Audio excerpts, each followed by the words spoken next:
Hey guys, what's up? It's Savannah. Welcome back to another episode of My Thoughts Exactly. Thank you guys so much for joining me here today. If you're new here, hi, my name's Savannah. I'm your host. And before we get started, make sure you go ahead and hit that subscribe button. That way you never miss an episode. We post weekly here on the podcast every single Friday. You're not going to want to miss it. And we also upload the video version onto YouTube on Fridays as well. So make sure you are subscribed. And with that being said, you guys, happy Friday. I hope you guys have had a great week so far. And if you have not, guess what? It's Friday. It's the weekend. You did it. You can relax now. We're all good. It's Friday. Happy Friday, you guys. I am so excited for today's episode, as you can tell by the title. We already know what this is. And if you do not, today we're doing a What Would Sav Do? And if you don't know what a What Would Sav Do is, it is basically where you guys write into me, you tell me whatever's going on in your life, the good, the bad, the ugly, the all of it. And I tell you what Sav, hey, hi, hello, would do in your situation. That is a What Would Sav Do? This is the moment of big sister advice that maybe you don't want to hear, but sometimes you need to hear. And I say it with the utmost peace and love, but sometimes someone's just got to say it. And so I'm going to do that for you today. That's what a What Would Sav Do? Sound good? Sound good? Okay. We're going to get into it today. So I asked you guys on the My Thoughts Exactly Instagram, which if you're not following it, what are you doing? Come on. You know the drill by now.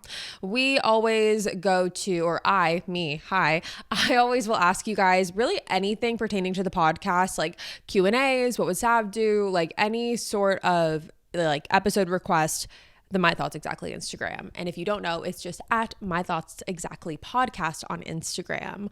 Also, you guys, this is so random and so not, pertaining to this episode whatsoever, but I just thought about it because we were talking about Instagram. The whole TikTok thing, crazy. So I know that if you don't know, TikTok it was banned in the US for like 12 hours. I did something very stupid and I deleted TikTok when the ban started, or when it when it first shut off, when TikTok did. I just deleted the app because I was like, that's it. Goodbye. I just kind of thought that was final. Maybe that's like the black and white, like just mindset that I have, like the Capricorn in me. I'm just like, nope, it's done. I deleted it. 12 hours later, it comes back.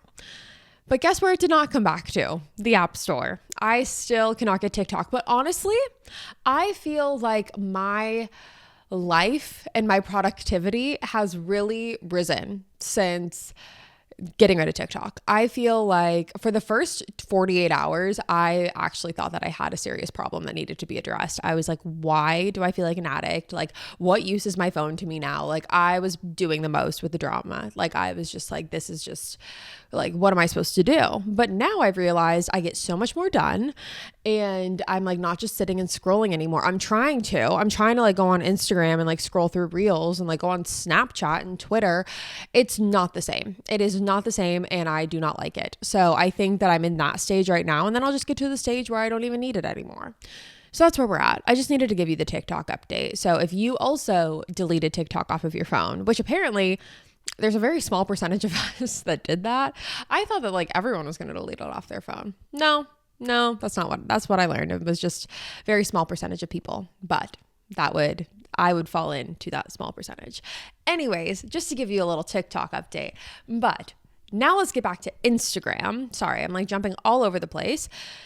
And we're going to get into your What Would Sav Do's. Here we go. We're going to start from the bottom. My dad told my mom that he didn't like my boyfriend of 1.5 years and that my boyfriend is a tool. We live together and are very happy. How do I confront my dad? What would Sav do? Okay, first of all, I feel you. I have definitely, and I don't think I've ever really talked about this. My parents, I've always been afraid to introduce literally anyone to my parents because I've always had a track record leading up to Hayden of not picking the right men. And I've really avoided introducing anyone to my family. And then when I introduced Hayden, they were very hard on Hayden in the beginning. And now we all love each other and it's all, hunky dory, all is well in that department. But it definitely was, anxiety ridden for quite some time. So I can understand the stress that causes you. I think at the end of the day, what you have to remember is it does not matter. If your boyfriend and your dad get along, that is a that is a nice thing. That would obviously be best case scenario. But at the end of the day, you have to ask yourself, is that going to change the relationship that you have with your boyfriend? Does your parents' approval matter to you so much? And by the way, I say this, with no judgment. There's no right or wrong answer here. Does your parents' approval dictate whether or not you are going to have a happy, healthy relationship with your boyfriend?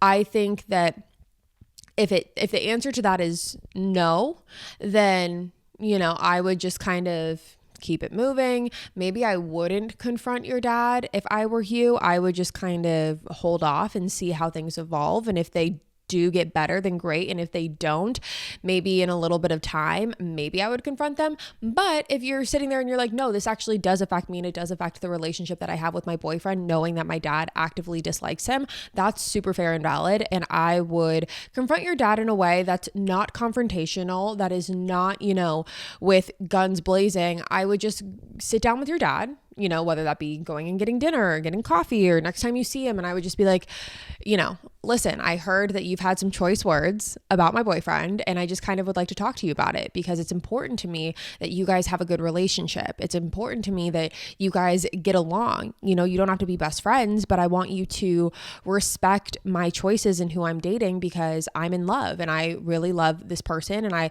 see a future with them and they treat me, and they're a great person. They treat me well. And, I want the support from you. I can't force you to have that, but I would like to have that. And I would like to feel, supported and respected in my decision of who my partner is. Because at the end of the day, it is my decision. And I think that a lot of people, when we get older, we still seek parental approval. I'm still the same way. I'm 28 years old, you guys. I still seek parental approval. My friends and I talk about this quite frequently, actually, how we still look for our parents' stamp of approval, our parents okay. Even when it comes to furniture in my house, I have to make sure that my mom likes it before I buy it. That's kind of where I'm at in life. And I think that, pertaining to your life partner and your boyfriend and who you're going to be with, at the end of the day, you have to remember it's your decision. No matter what, no matter how this conversation goes, no matter if you have the conversation or not, it is your decision at the end of the day who you decide to be with. And they're either going to respect it or they're not. And at that point, you kind of have to make a decision of how are you going to let this affect you, if at all.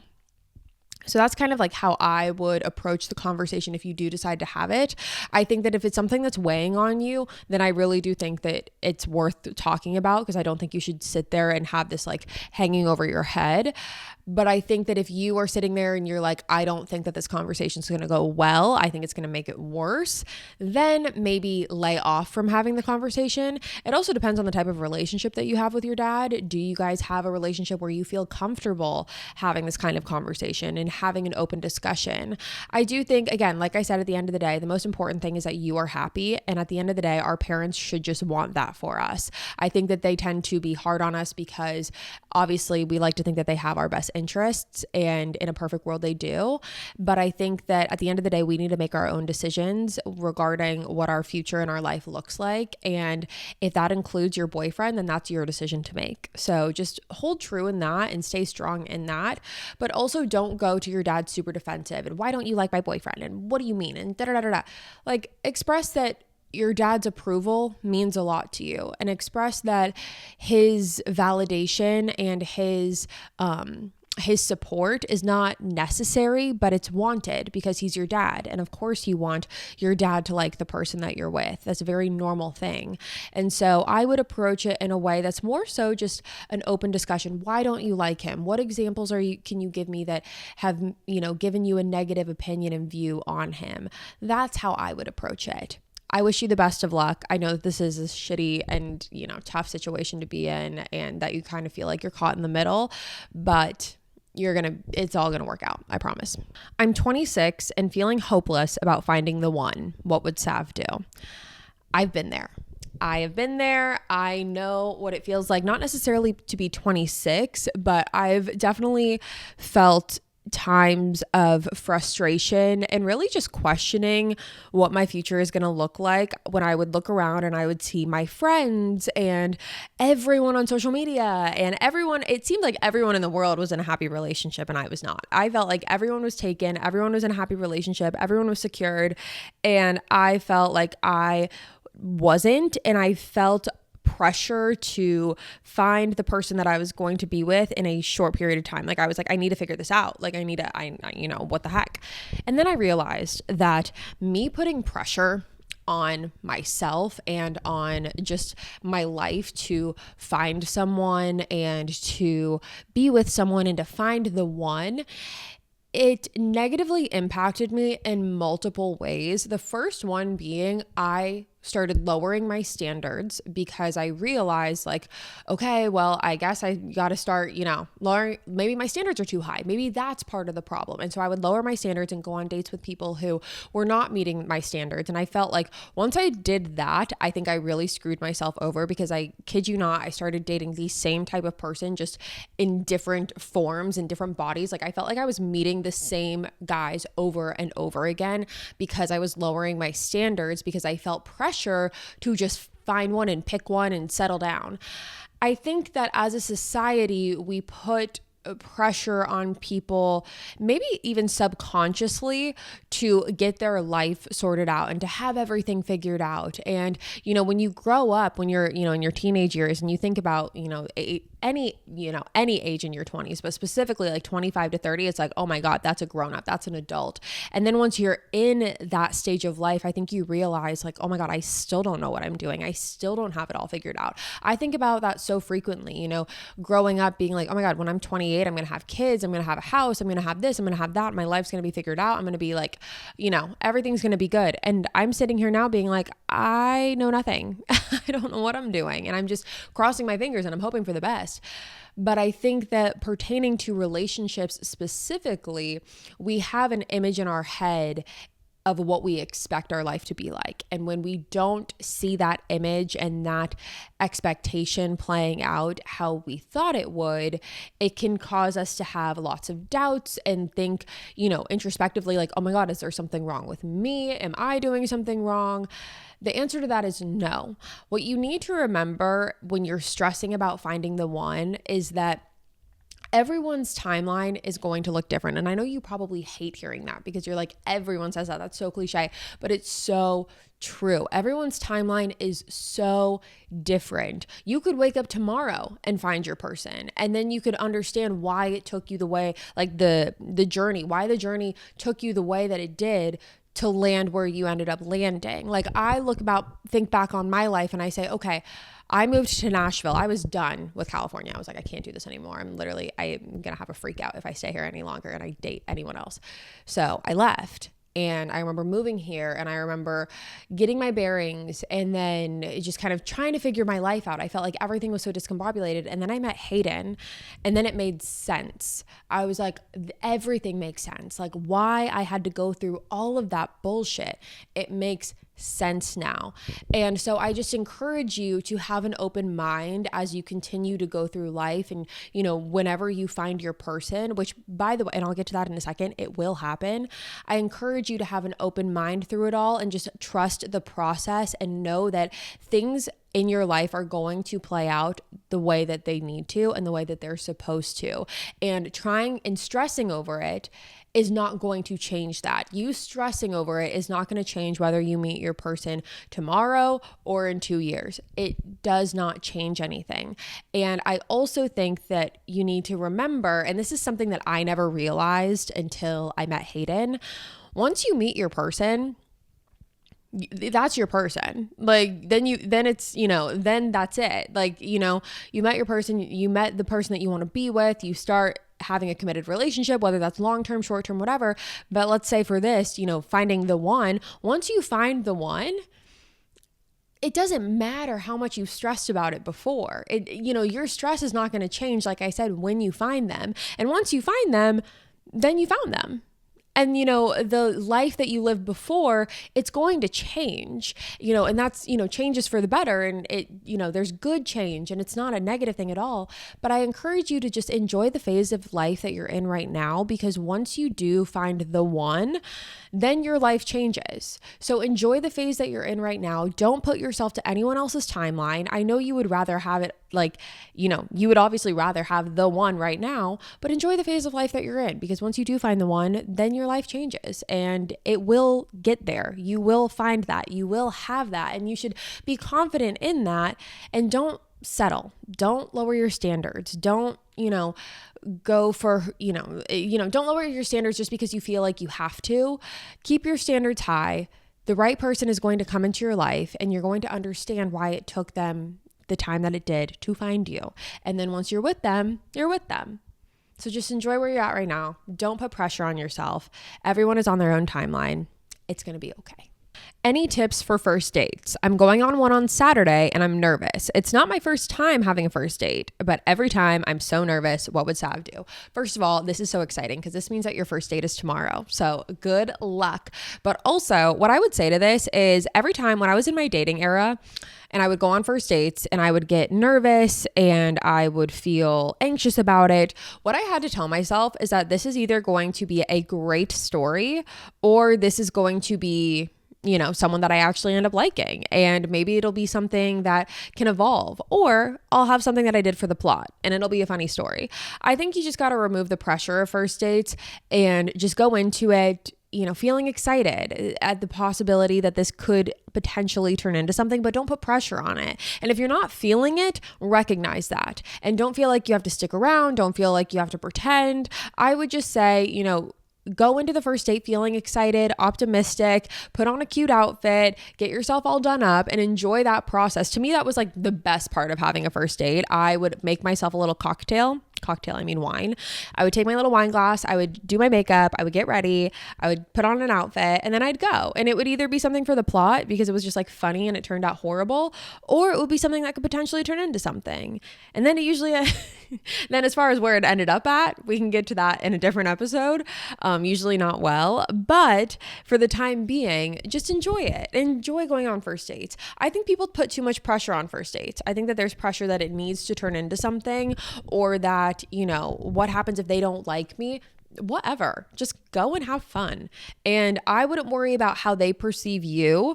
Worry about how you perceive them. I think that that's a really big thing that people miss when going on dates is like, oh my God, I hope they like me. Scratch that completely. First of all, why wouldn't they like you? There's that. Second of all, do you like them? I think so often we get so concerned about people's perception of us that we forget to ask ourselves, do we enjoy this person? Do I actually like them? Do I enjoy their energy? Do we have similar senses of humor and values and morals? Like, are those things lining up? Or the big things, the foundational things, did those line up? Or am I so concerned about like, is he going to like me? Because I think that that's where there's a big disconnect oftentimes, because we forget that this is a two-way street.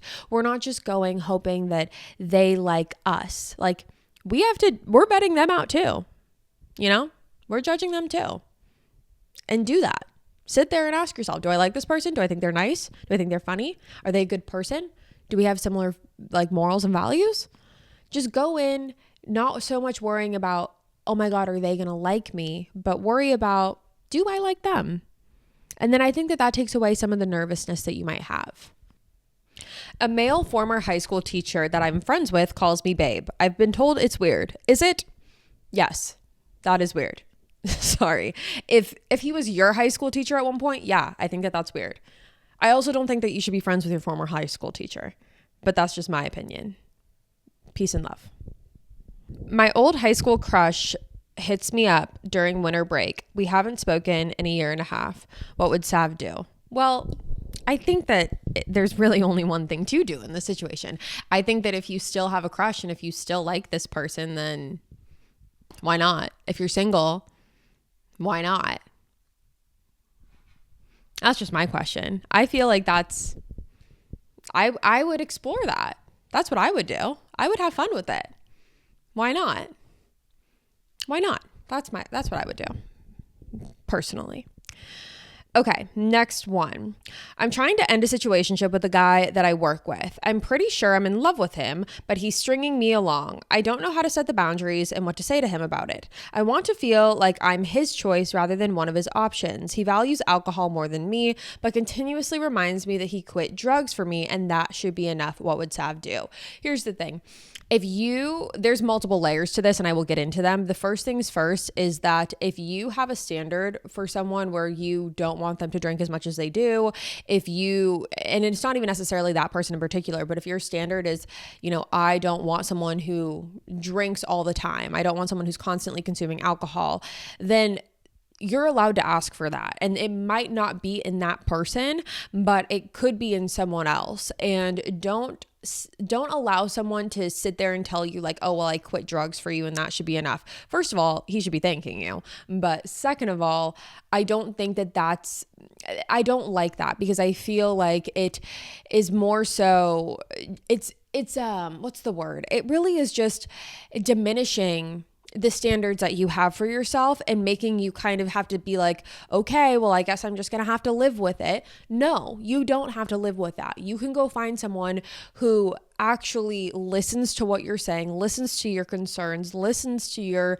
standards and what you need in someone that you're with, and will apply those, or will already have those, same morals and opinions already instilled in them to where you don't even need to ask. And then the rest of it of wanting to be his only choice rather than one of his options. If someone treats you like an option, you have to believe them. They're not going to turn around and be like, oh, you know what? I've actually decided that I want you as my only choice. It has nothing to do with you and everything to do with them. If someone is in a phase where they just want to like have all of these options and all these girls and have a roster, like that's just going to be their mentality until it's not anymore. And wanting that, I can understand why you would want to be the only choice for someone. That's a normal thing to want.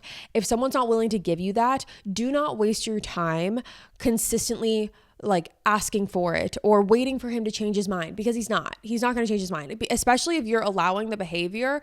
And, that just comes with, over time, allowing the behavior.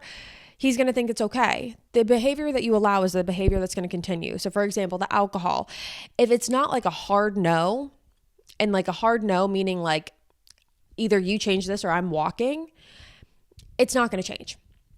If it's not a hard no for the either you decide that you want to commit to me or I'm walking, that's not going to change. The behavior that you allow is the behavior that's going to continue. Personally, if I were in your position, I know it's harder sometimes to walk away than it is to stay, but you are not going to get anything that you want out of this. This is not going to end up well for you. This is not going to work for you, in my personal opinion, only because I've been in situations that are similar to this and I know the type of guy that you're talking about. It's literally not going to work. And I don't think you want this type of person. You don't want to have someone where you have to ask for the bare minimum. Oh, but like, can you like me and only me? Can you date me and only me? Instead of having a roster of people, that should be a given. That should be a given. And so don't allow yourself to lower your standards. We're talking a lot about standards today, but don't allow yourself to lower your standards for someone who's not willing to truly value you and not willing to truly see you for everything that you are, see how amazing you are. And if someone can't look at you and look at what you bring to the table and what you have to offer and be like, oh yeah, like I want that, like I want to be with her, then screw him. Walk away. Walk away. I guarantee you he'll follow you, by the way. When you walk, they follow.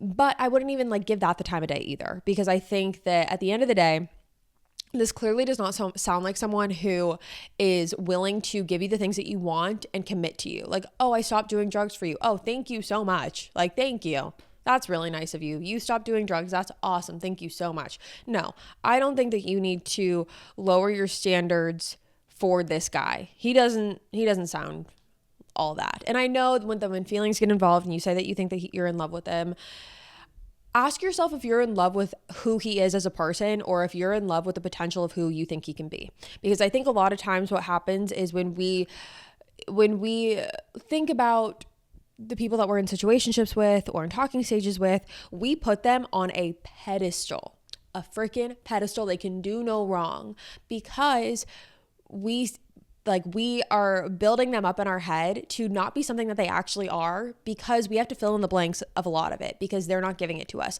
So because there's a lot of question marks as to who they really are, like as a boyfriend, as a partner, we have to fill in the blanks for that in our mind because we don't know the answer to that. And oftentimes we idolize them because of it. So we're like, oh, he would be an amazing, like all of the checklists, right? All the things that are priorities to you, we put the green flag for every single one because that's what we want to believe. We're making this person out to be someone that we really don't know if that's the case.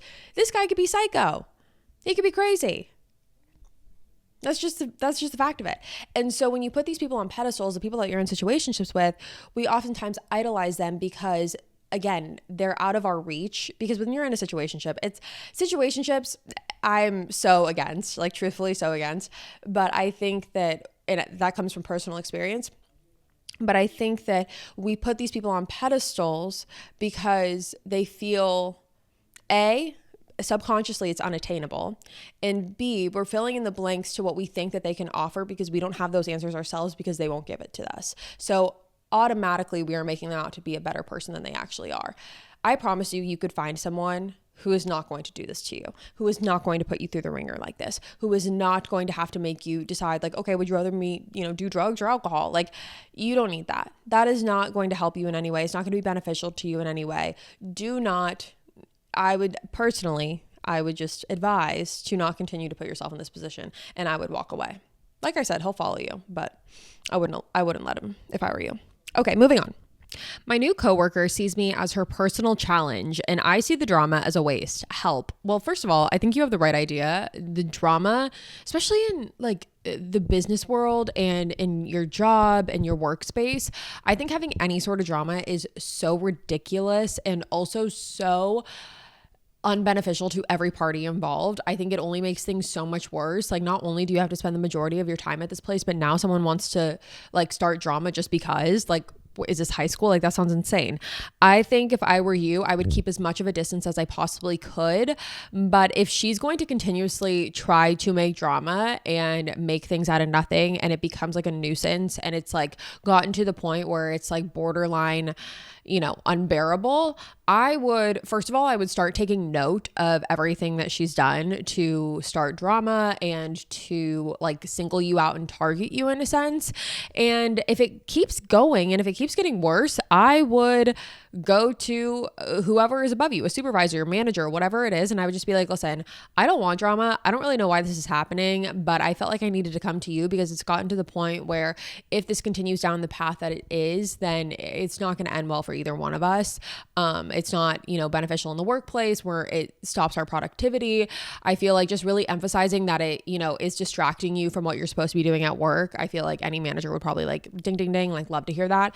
And so saying something along those lines and really just, again, emphasizing that you do not want drama and you don't know why you're being singled out for this would be beneficial for you in that argument, and not going in super defensive. Again, just being like, listen, like I tried to let this go on as long as I could, but things are escalating and getting worse and I don't know what to necessarily do about it. And I'm coming to you because I feel like this is the only appropriate way to navigate and solve whatever issue that we're having. I also, just for context, I guess it doesn't really matter either way. It doesn't matter either way at all, actually. But your new coworker, is this a new place that you went to work at, or is it like a coworker that came to your job recently? I'd be curious to know what the context is on that. But either way, I think a lot of times people just like to start drama with people that they feel like they're in competition with, or they feel insecure about something that either you have that they don't. I think a lot of it has to do with jealousy and just deep-rooted insecurity. And just know that all of the drama that she's trying to start with you has nothing to do with you, and again, everything to do with her. And I would just keep your distance as much as you can. And then if things escalate and continue to get worse, that's when I would say something. Okay, next one. Hey, Sav, I'm going through a difficult time. My boyfriend of almost a year died. And then there is a little bit more. I got more of this in my inbox. It says, My boyfriend of almost a year passed away 2 weeks ago. He was a foreman for a carpentry company. He was working on the sliding of a project when he was electrocuted. It was quick and happened fast. He has our 4-year-old son, my stepson, who now has to grow up without a father. I have so much support from his family and friends as well as mine. I guess my question to you would be, how do I start to heal my heart from this loss? First of all, I am so sorry. I am so sorry that you are dealing with this, that you are going through this. My heart is with you, and I know that nothing that I can say will make it better, but I just want you to know how deeply sorry I am for you and for your loss, because that is absolutely horrible, and I wouldn't wish that upon anyone, and I'm really sorry, and I really appreciate you feeling safe enough to share that here. And honestly, I feel like anything that I say is not going to be adequate enough for maybe what you want or need to hear, because I've never been in this situation. I've never, knock on wood, and, luckily have never had to deal with a major loss like that. Something that I haven't shared with you guys, and this isn't to this scale at all. And so I'm not trying to compare my situation with hers, because it's just not the same. But I also had an ex-boyfriend that died, and I've never talked about it. And it happened a couple years ago, and it was a really crazy time. And it was a really I've never experienced anything like that. I've never had to go through anything like that. I've never dealt with emotions like that. It was just a very weird time frame in my life. He and I had been talking about getting back together, and then, things happened, and a couple weeks later he died, and it was really, really crazy. So I can't relate. I'm not trying to compare stories here at all, or I'm more so just trying to say that, I do know a little bit about what that feeling is like. Obviously nothing to the scale that you have, but I do know from just talking about from a grief standpoint, the big thing that I can say is that, from what I can understand from, people that I've seen who have gone through major losses, the one thing that everyone says is that, it never gets 100% better, which is obviously not something that you probably want to hear, but it never gets 100% better, but it does get a little bit better each day. You're never going to not miss them. You're never going to not wish that this didn't happen, but things do get a little bit better each day. And as time moves on, it doesn't heal necessarily everything, but it will help. And I think that that's the one thing that I can really tell you, is that you're just to give yourself as much grace as you possibly need to take things day by day and to lean into your support system. I think it's, easy sometimes to, when you're going through something, as traumatic and horrific as this, to just have the mechanism of just not wanting to be around anyone and being like, I want to be alone. And sometimes people need that, and sometimes that's how people need to operate. But considering the fact that you have so much support from his friends and his family, I would really lean into that. And I would really, rely on them and allow yourself to lean on the people who support you, instead of turning away from them. And I think that that will be really beneficial. And once you get to a point where you feel, comfortable, talking about him, and maybe you already are, but in the way of remembering the good times and talking with people who have good memories about him, and you guys can share stories, and you can, keep his memory alive in that way. Just finding ways that you can still incorporate him in your life, and figuring out what life now looks like for you as you navigate this next chapter. But I feel like there's nothing that I can necessarily say that will, I wish I had the magic here. I wish I had the magic words, and I know you're not necessarily even looking for that, but I will say that I'm so sorry that this happened to you, and I can't even imagine what you're going through, and I wouldn't wish this on anyone, and I'm so sorry that you have to go through it. Give yourself as much time to grieve, whatever that looks like. If you want to get mad, get mad. If you want to scream, scream. If you want to, whatever it looks like, just allow yourself the time, and know that, although it's never going to get to a point where you feel like 100%, just know that time will help you and it will be on your side. And finding ways to keep his memory alive and finding ways to, stay in touch with his family and his friends and people who were, his rocks and his support system. I think that that'll be beneficial too. But my heart is with you, and I'm really, really sorry that you have to go through this. Okay, this is going to be the last one because I know we're now pushing a little bit on time. I've been talking for a while now, but we will do a part 2 to this next week. So if I didn't answer your question this week, I will answer it next week. And I will also do an update before I film next week's episode, just if you guys have any like follow-up or updates or anything like that we can talk about too. But let's just do this last one. Here we go. It says, my boyfriend and I share a house, but he has his cousin living with us to help him. And he's so messy, I can't stand it a bit. It's causing my boyfriend and I to argue, and he's told his cousin to be more clean, but he still hasn't changed. What would Sav do? What would I do in this situation? First of all, I would have a very realistic conversation with my boyfriend, and I would say, listen, your cousin's great. This is nothing personal against him, but we've gotten to the point now where your cousin and his tendencies and his, lack of cleanliness and him just being messy, it is now causing an issue between you and I don't want that to happen. Like, I can understand that your cousin needs to be here for whatever reason, and I love him and I want him here, and I'm like really happy that he's here and it's great and it's whatever, but where we start having a problem and where we start really needing to reconsider if this is the right thing for us is when it is starting to come between you and I, because that's the last thing we need. We don't need to be arguing over your cousin. We don't need this excess and extra drama in our lives. I don't want to build up resentment. I don't want you to build up resentment. I would just be very honest about that and say, I'm not saying we need to kick him out. I'm not saying he needs to go. I'm not saying he needs to be out on the street or whatever. But I'm just saying that you and I, first of all, we're on the same team and we want the same thing. And we need to figure out the best way to navigate how to approach him with that. I think maybe if the three of you sit down, I know that might be uncomfortable, but maybe the three of you need to sit down and just be like, listen, we love having you here. We're happy that you're here, but we do need to kind of talk about some little, like, for lack of a better term, housekeeping things around the house. When you say like little housekeeping things, like in the beginning of a meeting, it's like a little checklist, kind of like that. And just be like, this is where we can all do better, because what you have to remember is he's living with you. His cousin is living with you in your house. So you do have the authority to kind of be like, I'm not cool with this. I'm not okay with this. You do have the ability to say those things and to kind of act accordingly in that. So I would just remember that and remember that you're not in the wrong here. And obviously if your boyfriend, agrees with you enough to have a conversation with him and things aren't changing, it's time to amp it up a little bit. It's time to be like, okay, clearly that first conversation didn't work.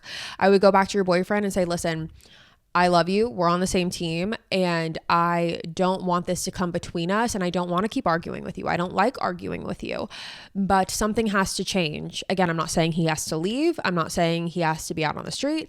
I'm just saying that either we need to have another conversation with him about changing and about, tidying up after himself and cleaning up after himself. And if that doesn't change, then you've given him, 2-3 tries. And if it's not working, you guys have the authority to make a change. So that's what I would say. But I would really emphasize to your boyfriend that you guys don't need to be fighting about this. Like, this is not something that you guys need to deal with, that you guys need to be fighting about. It's his cousin. And clearly he tried to deal with it and it didn't work. So now we have to reevaluate. That's what I would say. But anyways, you guys, that's going to be all for me today. Thank you guys so much for tuning in to another episode of My Thoughts Exactly. Again, make sure you hit that subscribe button before you go. That way you never miss an episode. We post weekly here every single Friday. You're not going to want to miss it. And again, next week we will be doing part 2 to this What Would Sav Do? And make sure you follow the My Thoughts Exactly Instagram page. That way you can send in any last minute submissions for next week's episode alongside of the rest of the ones that we have for today. So I will be back next week with a brand new one for you guys, and I'll see you there. Bye, guys.